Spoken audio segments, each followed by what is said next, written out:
Economic crime, it's a major concern for large and small organisations alike across practically every sector, with a report from PwC suggesting 1 in 3 organisations are affected. With me now is fraud and criminal barrister Guy Bowden. Well, Guy, fraud, how has it become more advanced recently? Well, intrinsically, fraud hasn't changed. It remains a situation in which people seek to take advantage of human frailty, technological vulnerability, or both. What has changed, though, of course, is the way in which companies interact with their clients, suppliers and like on a variety of platforms. The fraudsters have had to keep up with what's now very much a cyber world. So of course they do their best now to get beyond that and get inside those platforms that exist. One would be something called an advance fee fraud, and we've all received those phishing emails telling us we've won the lottery. All we have to do in order to claim the millions is to make a small payment. Now, of course, we can all spot that that's a fraud, but certainly one case I was involved in recently saw far more sophisticated versions of that, incredible versions that were sent to businesses and businessmen, and they in turn handed over tens and hundreds of thousands of pounds directly to these fraudsters. At the same time, though, some frauds still could have been committed 50 years ago in exactly the same way. Mandate frauds, I dealt with those very recently in the last few months. They involved individuals, fraudsters, phoning up companies, telling them their suppliers' bank details had changed and payments should be made to these bank details they supplied. At the end of the month, those companies were paying over millions of pounds directly into fraudsters' accounts. So what industries would you say are most at risk and why? Looking at the PwC survey on economic global crime last year, they've identified the financial services organisations as being most at risk, and in fact I think they say 45% of those organisations have suffered economic crime in some way, shape or form. And I think it stands to reason that those organisations dealing with money in some way, shape or form are what the fraudsters are going to be targeting, because at the end of the day, they want to make gain.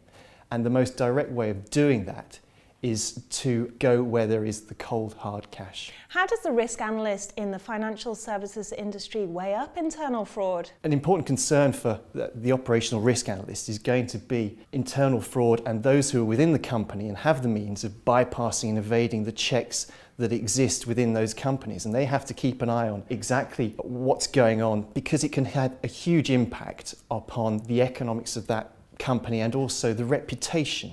All you have to do is look at the recent rogue trader cases, and you've got 2008, Société Générale, Jérôme Kerviel, billions of pounds were lost as a result of that. Even more recently than that, 2011, the case of Kwaku Adeboli, UBS, 1.4 billion were lost as a result of that. At the same time, though, it should be said, and I think the survey points this out, the financial services industry is almost unique in that the threat from external fraud is greater than that from internal. Procurement fraud was recently added to PwC's Global Economic Crime Survey report. Why the increase? There's been an increase in more competitive public tendering processes, and what that means is that the fraudsters have a way in via agents and third parties. The second one relates to a more global supply model. Suppliers are being integrated into these organisations, and again that opens up an avenue for that type of fraud. And finally, outsourcing. Jobs that previously would have been done in-house by permanent employees, no longer the case in some situations, and again that opens up the avenue for more of that type of fraud. So how much of a problem is internal fraud, and how easy is it to prosecute? The PwC survey, they asked the respondents to that question to profile the type of fraudster. 56% of the frauds were perpetrated internally, 40% were perpetrated externally. So you may think that because it's perpetrated internally, it would be easier to discover, and in some respects it is. The difficulty comes depending upon the seniority of the individual who's carrying out this type of fraud. Well, last year we had the LIBOR rate fixing scandal, and then before that, of course, there was the Barings debacle. So do you think these kind of internal crimes happen a lot more than we realise? They probably do. The majority are subject to internal disciplinary procedures, for example, dismissal, but they're not prosecuted perhaps, and also it may well be a situation where the regulatory authorities aren't informed.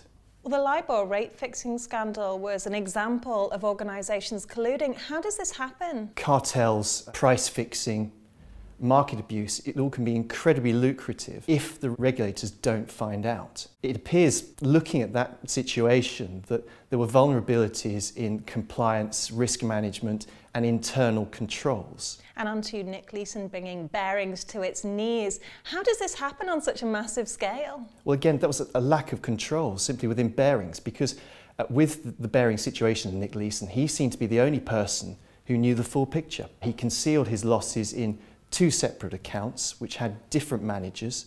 So of course at the end of the day these lack of controls brought about the fall of Barings. Well, in general there has been an upsurge in fraud, so would you say this is a morality issue?